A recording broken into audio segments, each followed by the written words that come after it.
Alright, yeah, just recently a fella's been telling me, was telling me on in the chats there, that we Christians should like the Muslims more than the Jews because at least the Muslims are like Jesus. They're actually, they like Jesus more than Christians because they always say peace be upon him. Uh, um,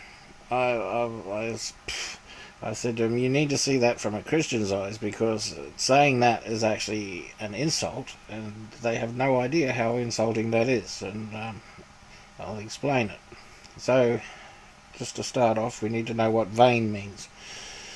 Alright, thou shalt not take the name of the Lord thy God in vain, for the Lord will not hold him guiltless that taketh his name in vain. Alright, so vain, what does vain mean? Emptiness, vanity, falsehood, uh, emptiness of speech, worthlessness of conduct, as deceptive, also verbally in vain, false, lie, lying, vain, vanity.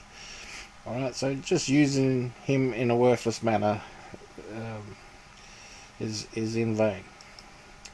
Alright, so we have here, peace be upon him, talk about the Prophet Muhammad, and peace be upon Jesus. Alright, so let's have a look here. This is from Isaiah in the Old Testament as well, so I'm not using our Bible because they'll say, oh, it's corrupt.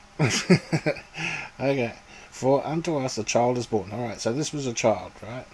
This is obviously Jesus. Unto us a son is given, and the government shall be upon his shoulder, and his name shall be called Wonderful Counselor, Mighty God, which you will see in Hebrews 1. He's called Mighty God there, and also in other places.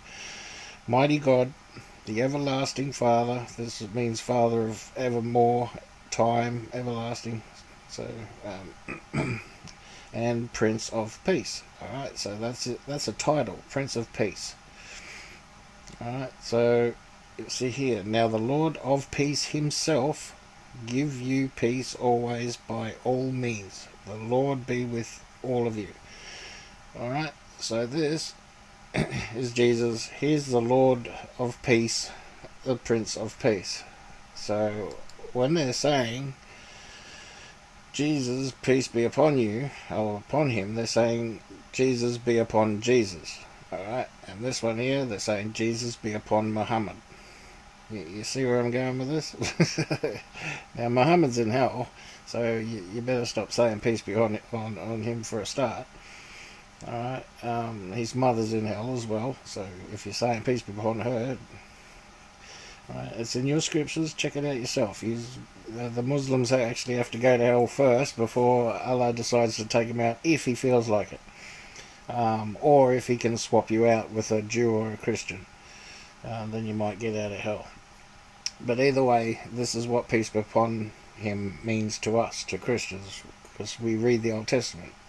Muslims don't read anything, really. They just go to their hadiths and let some other fella explain to them what the Quran says, which the Quran tells you it's perfect in every way and needs no interpretation. But anyway, apparently it does.